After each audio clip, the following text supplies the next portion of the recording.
கேரள மாநிலம் வயநாட்டில் மக்களை அச்சுறுத்தி வந்த புலி மர்மமான முறையில் உயிரிழந்து விட்டது. புலியை வனத்துறையினர் சுட்டுக் கொன்றதாக கூறப்படுவது உண்மையா? புலியின் உயிரிழப்பு நிகழ்ந்தது எப்படி? கடவுளின் தேசம் என அழைக்கப்படும் கேரளாவில் அமைந்துள்ள சிறந்த சுற்றுலா தலங்களில் ஒன்றுதான் வயநாடு. இயற்கையின் கொடையால் பார்க்கும் இடங்களெல்லாம் பசுமை என்னும் பட்டாடையால் போர்த்தப்பட்டு சொர்க்கம் போன்று காட்சியளிக்கும் இந்த பகுதி கண்களை வசீகரிக்கும் அழகோடு சேர்த்து ஆபத்தையும் தன்னகத்தே கொண்டுள்ளது. திடீரென சாலையில் தோன்றி அட்டகாசம் செய்யும் ஒற்றை காட்டு யானை, காட்டெருமை, சிறுத்தை போன்ற வனவிலங்குகள் சுற்றுலா பயணிகளை பீதியில் அலறியடித்து ஓட வைக்கும் சம்பவங்களும் சகஜமாக நிகழும் பகுதி இது. இந்த நிலையில் நீண்ட நாட்களுக்கு பிறகு ஆட்கொல்லி புலி ஒன்று வயநாட்டு பக்கம் களமிறங்கியது.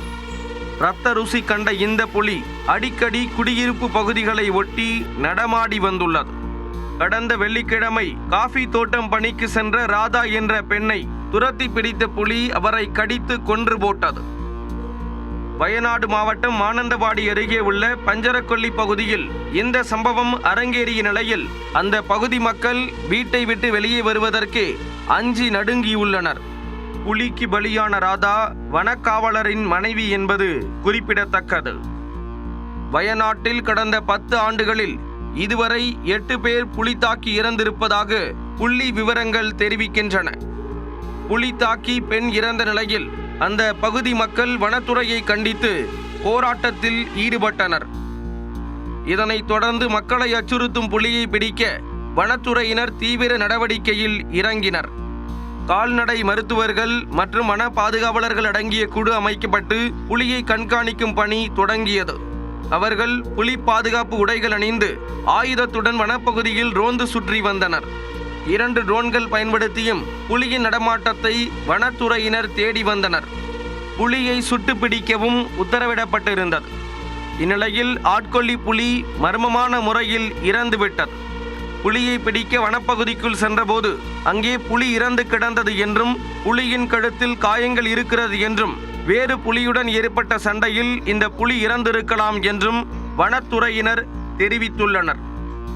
வனத்திற்குள் இறந்து கிடந்த புலியை வலையில் வைத்து மக்கள் வசிக்கும் பகுதிக்கு வனத்துறையினர் தூக்கி வந்தனர். புலியை பிடிக்க முடியாத பட்சத்தில் அதனை சுட்டுக் கொள்ளலாம் என்று வன உயிரின காப்பாளர் தனது உத்தரவில் குறிப்பிட்டிருந்தார். மத்திய அரசின் ஸ்டாண்டர்ட் ஆஃப் ரேட்டிங் நடைமுறைப்படி அமைக்கப்பட்ட சிறப்பு குழு கூடி நடவடிக்கை எடுக்க பரிந்துரைத்ததை அடுத்து இந்த உத்தரவை தலைமை வன உயிரின காப்பாளர் பிரமோத் பிறப்பித்திருந்தார். இந்நிலையில் வனத்துறையினர் புலியை துப்பாக்கியால் சுட்டுப்பிடித்து இருக்கலாம் என்றும் நீதிமன்ற வழக்குகளுக்கு பயந்து புலி இறந்து கிடந்ததாக தெரிவிப்பதாக விலங்குகள் நல ஆர்வலர்கள் கூறியுள்ளனர். புலியின் இறப்பிற்கான காரணம் உடற்கூறாய்வு அறிக்கை வந்த பின்னரே தெரியவரும் என்று வனத்துறையினர் தெரிவித்துள்ளனர். ஆட்கொல்லி புலி இறந்ததை அப்பகுதி மக்கள் கொண்டாடினாலும் புலி கொல்லப்பட்டதற்கு பலர் தங்களது வேதனைகளையும் தெரிவித்துள்ளனர்.